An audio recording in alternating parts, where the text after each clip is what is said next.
kati ya haki ya msingi kwa Tanzania ni haki ya kuabudu. Tunafahamu kwamba kwenye katiba yetu hasa kuanzia ibara ya 12 mpaka ibara ya 29 inaainisha haki ambazo tunasema ni haki za msingi za binadamu, haki za asili za binadamu, tunasema fundamental and basic human rights. Hizo zimeainishwa kwenye katiba yetu kuanzia ibara ya 12 mpaka ibara ya 29. Sasa katika hizo ibara ya 19 inaainisha haki ya kuabudu, ikiwa ni pamoja na haki ya mtu kuwa na dhamiri, wanaita right to conscience, kuabudu kadri dhamiri yako inavyokutuma. Kwa hiyo bila ya kumung'unya maneno, kuabudu ni haki ambayo imetolewa kwenye katiba yetu, hasa katika ile ibara ya 19, haki ya kuabudu, the right to religion. Yes, na haki ya kuwa na imani. Kwa hiyo haina shaka yote kwamba katiba yetu sisi imeainisha haki hiyo. Sasa obviously kuna wajibu mojawapo ni kwamba zile haki za ile haki ya kuabudu. Sababu tuelewe kwamba kunaweza ukawa na haki ya kuabudu bila taasisi za kidini. Hiyo inawezekana. Sababu kuna watu wengine ambao wanaabudu kutoka majumbani kwao, wengine wanaabudu chini ya miti. Lakini sasa mnapokuwa na imani sawa, maana yake mnatengeneza association. Na kimsingi ni muhimu kufahamu kwamba ukiangalia kwenye sheria zetu za Tanzania, hakuna na hili jambo ambalo watu wanaweza wakalimis, na mimi sizungumzi kuhusu context ya kisiasa, nazungumza kuhusu sheria. Hakuna mahala pote ndani ya sheria zetu ambapo makanisa au misikiti inasajiliwa. Okay? Kwa sababu uwezi ukasajili imani za watu. Hizo ni imani ziko natural. Yaani maana yake ni kwamba usisajili, lakini watu watabaki na imani zao. Imani ziko ndani ya mioyo ya watu. Kwa hiyo kinachosajiliwa sio imani za watu. Hakuna mtu ambaye anaweza akasajili au asisajili imani za watu. Kinachosajiliwa ni mkusanyiko wa watu wenye imani sawa. Na maana kinachosajiliwa ni society. Okay? Kwa hiyo sisi kwenye sheria zetu za Tanzania, usajili uliopo sio usajili wa makanisa wala misikiti. Usajili uliopo ni usajili wa society, ambapo tunasema ni kama ni jumuiya. Kwa maana yake ni kwamba jumuiya ni mkusanyiko wa watu wenye interest sawa. Sasa hizo interest zinaweza zikawa ni interest za kimichezo, sports. Inaweza ikawa ni interest za kiimani. Au ikawa ni interest nyingine yoyote, labda ya kukutana tu wazee wanywe bia, wafanyeje, wafurahi, wasizeeke, wacheze golf. Hizo interest zinawakusanya, zinakuwa ni society. Kwa hiyo kinachosajiliwa pale ni society.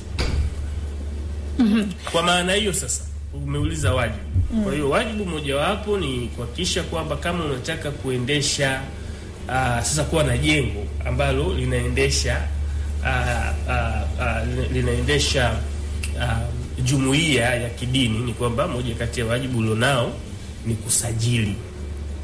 Huo ni wajibu mojawapo ulionao, lakini wajibu mwingine ni kuzitii na kuzifuata sheria zingine za nchi. Kuzitii na kuzifuata sheria zingine za nchi. Kwa hiyo ndio maana nikasema kwamba kilichopo pale ni kwamba hizi ni society.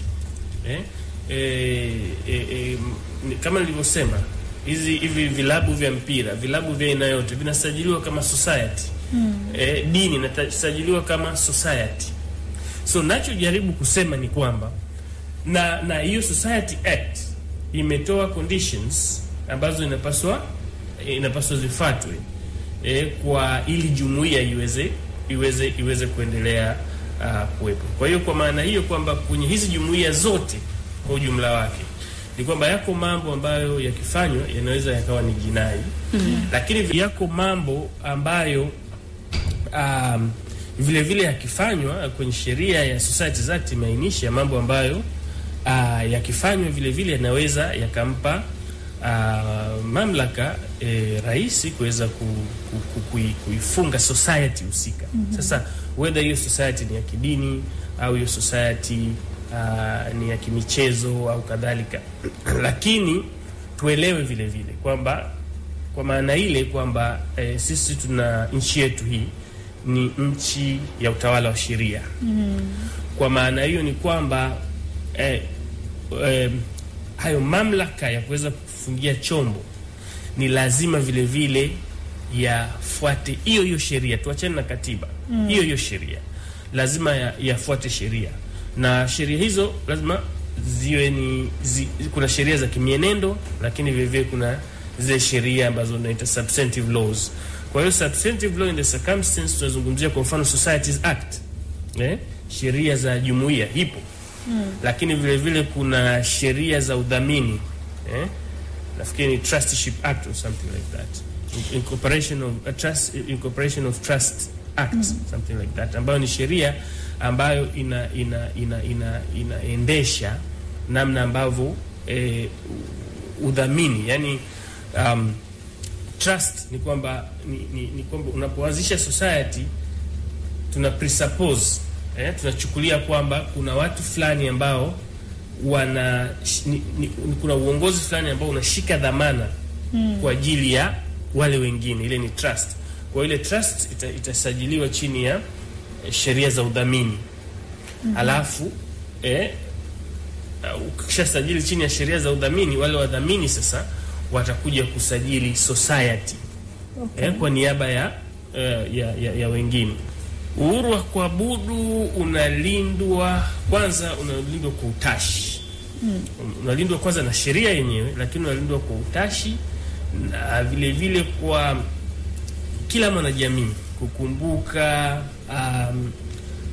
kukumbuka ile spirit, roho ya katiba yetu. Ni muhimu kufahamu kwamba kama nilivyotangulia kusema awali kwamba haki zote ambazo zimeainishwa kutoka kwenye ibara ya 12 mpaka ya 29, ukiziangalia kwanza ni universal by nature. Ziko dunia nzima. Zile haki ikiwa ni pamoja na kuabudu, haihitaji mtu yoyote kukupa kibali ya kuzi exercise. Ni natural tu. Hata ukiwa chumbani kwako unaweza kufanya ibada. Kiangalia hizo haki zote, haki ya kuishi hauhitaji mtu akupe permission ili uweze kuishi. Naturally tu utajikuta kwamba unaishi. Hauhitaji mtu akupe ruhusa ili uweze kuzungumza. Mpanua mdomo tunaweza kuzungumza. Lakini hizi haki zote sasa zina ukomo ambao umewekwa kisheria. Kwa kitu muhimu umeuliza kwamba namna gani zinalindwa, sheria imeregulate, imeelezea kwamba wakati gani, ni kwa kipimo gani ambavyo hiyo haki inaweza ikathibitiwa. Kwa mfano ukiangalia, labda nisome sheria yenyewe, kuna section moja ambayo ili catch attention yangu, nafikiri ni section 8. Ukiangalia section na kifungu cha 8 cha sheria za jumuiya, unaona president may declare a society unlawful.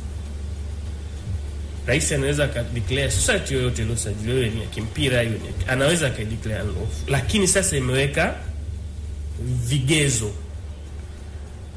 vigezo.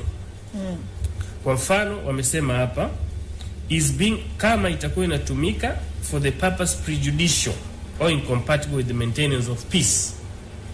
Kwa hiyo kama jumuiya hiyo itakuwa inatumiwa katika kuleta hali ambayo inaweza kaondoa amani au hatari fulani kwenye jamii na kadhalika na kadhalika. Hiyo ni kifungu, ndio ambacho kilikuwa ni kifungu cha 8 ambacho nilisema kwamba inaainisha mambo ambayo rais anaweza akayatumia. Yani kama kwa mfano yakitendeka anaweza aka declare society aina yoyote kuwa unlawful. However, sasa ni muhimu sana kuelewa kwamba kama akifanya hivyo ni kwamba ile society iliyoathirika inayo haki ya kuchallenge Sababu umeulizwa zinalindwa vipi? Inayo haki ya kuchallenge maamuzi yale kwenye mahakama. Ili kwamba kuangaliwa zile sababu zinazotajwa, je, ni sababu ambazo ni za msingi au la. Kwa hiyo hivyo ndio inavyolindwa. Kwa hiyo ni muhimu kuwa na markers. Tuwe na markers wakati kwenye thought process, tuwe na markers kwamba kwanza taasisi za kidini zinasajiliwa kama taasisi. Hiyo ni marker namba 1 chini ya sheria za Societies Act ambayo ni sheria za jumuiya.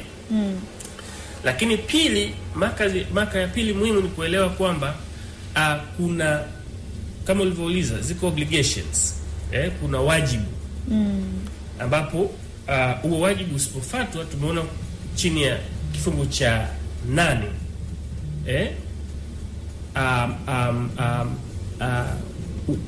taasisi inaweza kuchukuliwa hatua, lakini kuna vifungu vingine. Lakini maka ya 3 ni kwamba mamlaka hizo zote ni lazima ziwe exercised, ni lazima zichukuliwe kwa kuzingatia sheria. Lakini vile vile ni kwamba waathirika wanayo haki ya kuchallenge maamuzi haya na yaliyofanywa na mtu yoyote wa ngazi yoyote kwenye mahakama.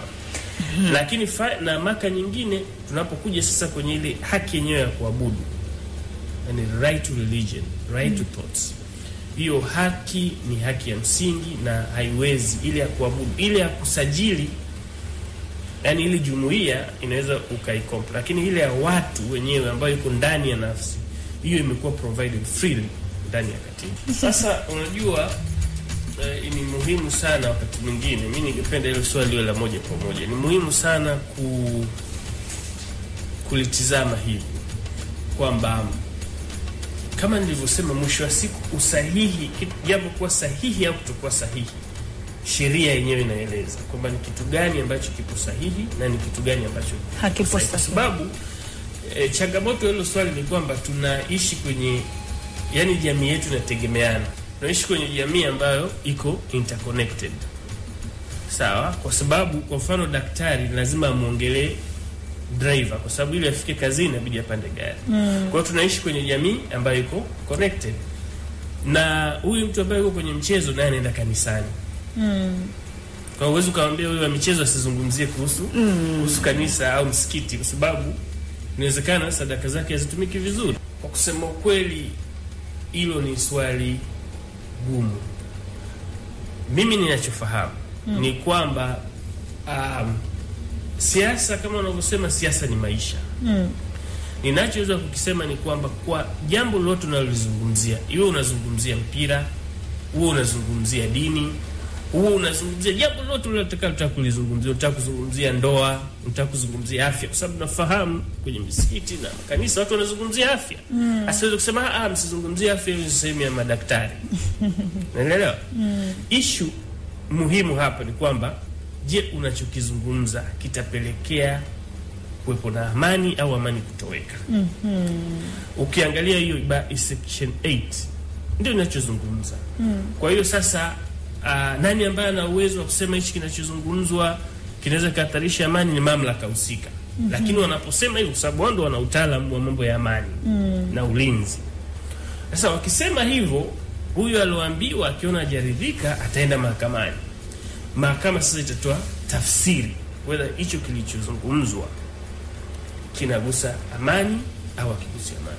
Lakini kitu ambacho pengine mimi ningeweza kufikiria kwamba issue za dini, yani ukisema kwamba masuala yanayohusiana na imani na dini na watu wanavyozungumza, sababu hii jambo liliwahi kutokea huko nyuma, na nitatoa mfano. Ilikuwa ni kesi maarufu na nafikiri iko reported kufanywa na Mheshimiwa Samata huko nyuma. Nitakuelezea muktadha wake, utaona kwamba ni vigumu sana unaposhawishika kuanza kuingia ndani ya content ya kwamba imani iweje. Ukiingia ndani ya content unnecessarily, kama haihusiani na amani, haihusiani na hayo mambo yaliyoainishwa kwenye section 8, unapoingia huko, kwa upande wangu mimi unaweza ukapotea. Kwa sababu kwangu mimi ninavyoona, sisi binadamu tulivyoumbika ni kwamba dini ya mwenzako au imani ya mwenzako, kuna namna ambavyo ina make sense kwako yani inaleta maana na kuna namna ambavyo haileti maana, si ndio hivyo? Ndio.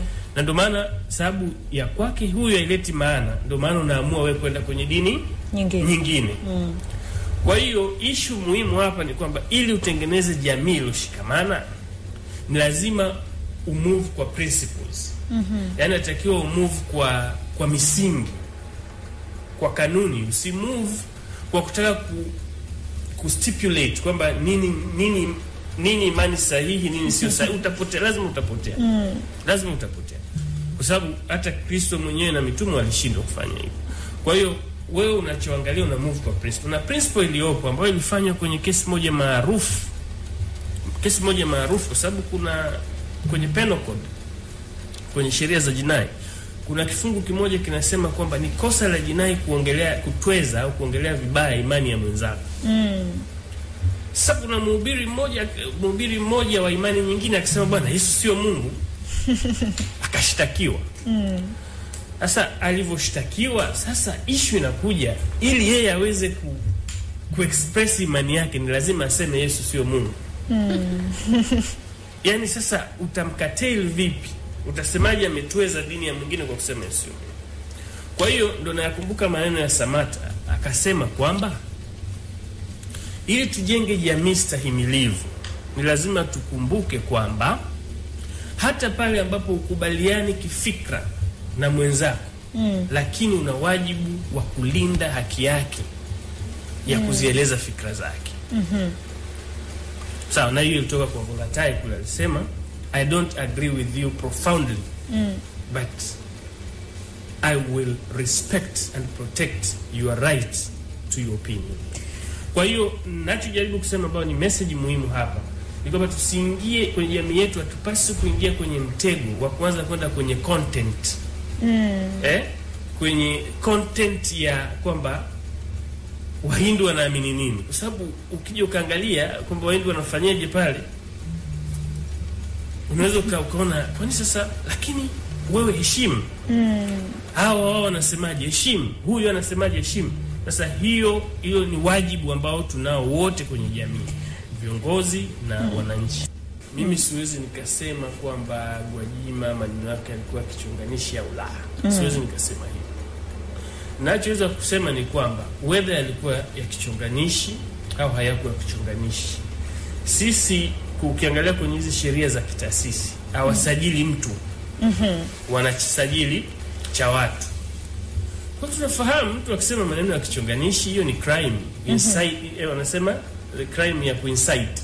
Una incite, una breach peace, hiyo ni crime. Hiyo ni kosa la jinai. Kwa hiyo huwezi ukaihukumu taasisi kwa sababu fulani amesema, si ndio hivyo? Mimi hapo ndo napata kidogo shida, kigumizi. Lakini mimi sitaki kwenda for some reason, yani intellect yangu na kusoma kwangu kote sijapata akili za kutosha za kuweza kuona kwamba alichokizungumza huyo mnayemsema kilikuwa sahihi au sio sahihi. Sijafikia kiwango hicho. Lakini tu ninachoweza kusema ni kwamba whether alizungumza kitu ambacho sio sahihi au alizungumza kitu sahihi, mwisho wa siku alipaswa, kwa mawazo yangu, ni kwamba alipaswa kuwajibishwa yeye binafsi, unless sasa, kwa sababu pia kuna Societies Act, unless sasa ionyeshwe kwamba alikuwa hajafua ile taasisi yake, sasa sio yeye, taasisi yake ilikuwa haijafuata vigezo vya kuweza kusajiliwa kama taasisi. Sasa hilo ndio jambo lingine. Nimesoma hiyo judgment, nafikiri watu wengi, hasa kwa nyinyi mlioko kwenye hizi taasisi za habari, nafikiri mna misinterpret, hamjaipatia vizuri ile hukumu. Ile ni hukumu ndogo. Labda nikueleze content yake.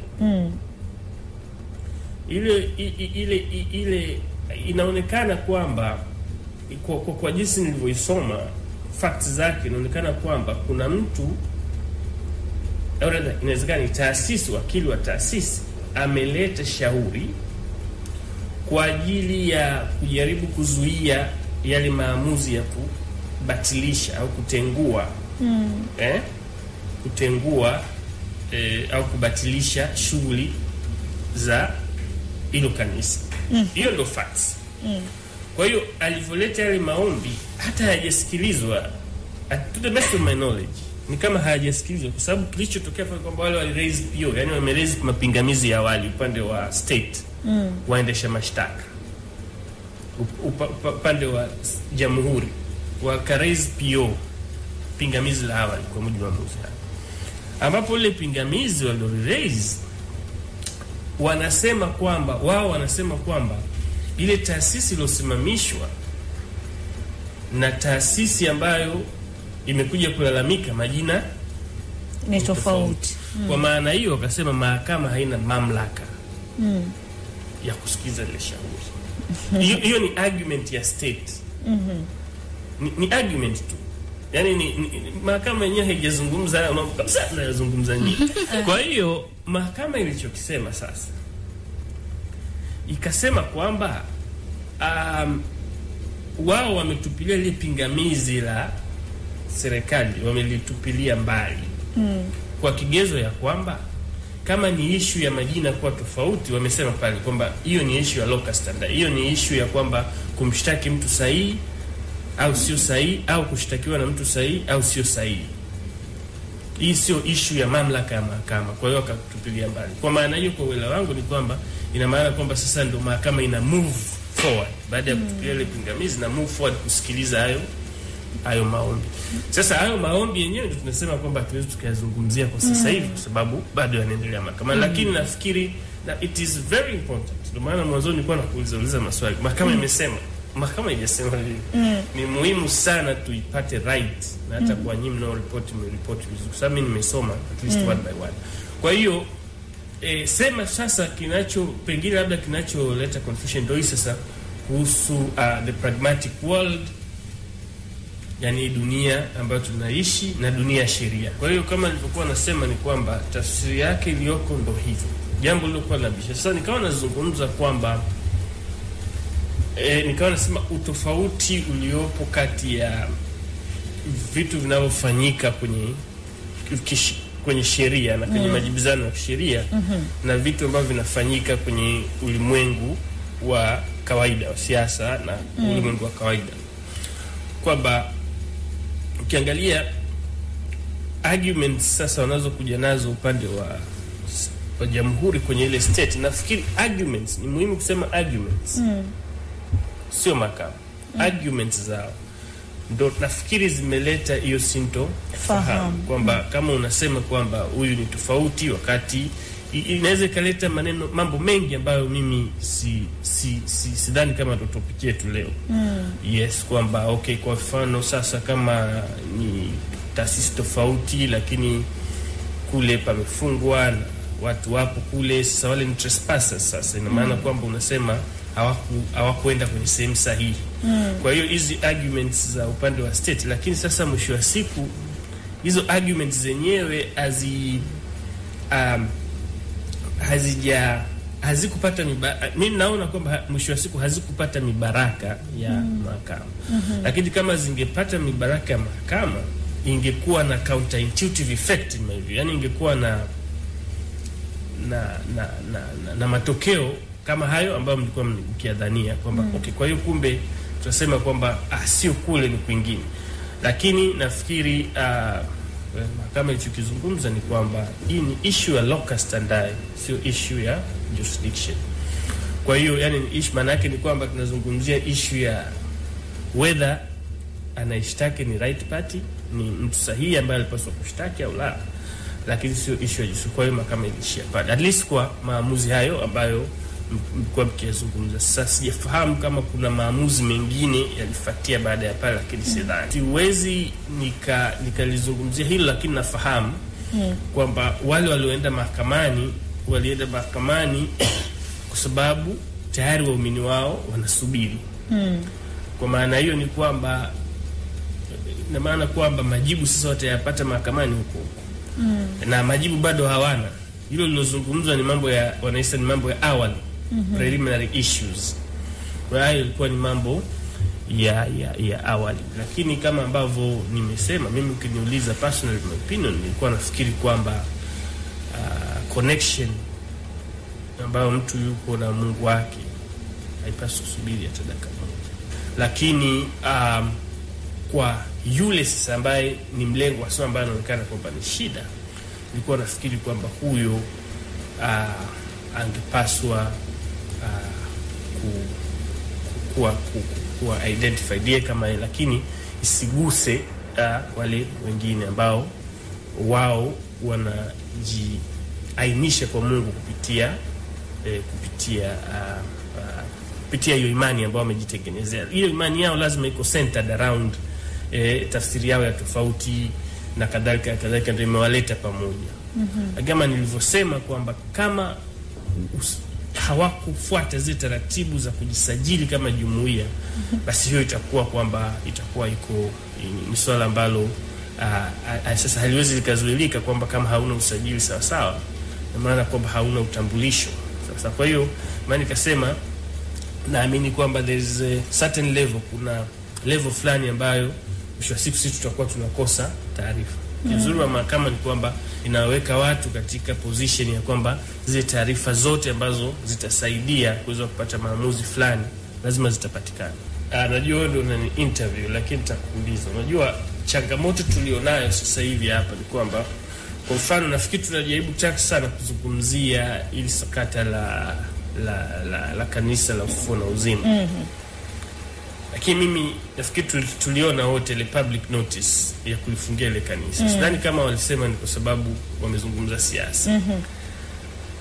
Kwa hiyo na sidhani kwamba kuna sheria, kwa kusoma kwangu kwenye sheria sijaona sehemu yote wamesema usizungumze siasa.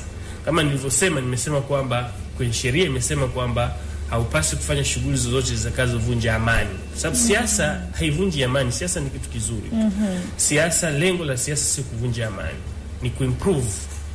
Yani ni kufanya maisha ya watu yaweze kuja juu. Na tukirudi kwenye historia, imani ndio ilizaa siasa. Kwa sababu zamani tunajua tulikuwa na jamii za kipagani, baadaye through the Roman Empire wakachanganya. Siasa ilikuwa inafanywa na dini, ilikuwa inafanywa na from the Roman Empire inakuwa dictated. Lakini kwenye nchi zingine hizo wanaziita ni secular states. Tunazijua secular states. Wanafanya dini na wanaishi. Kwa hiyo siasa na dini ni kwamba ni just two different branches.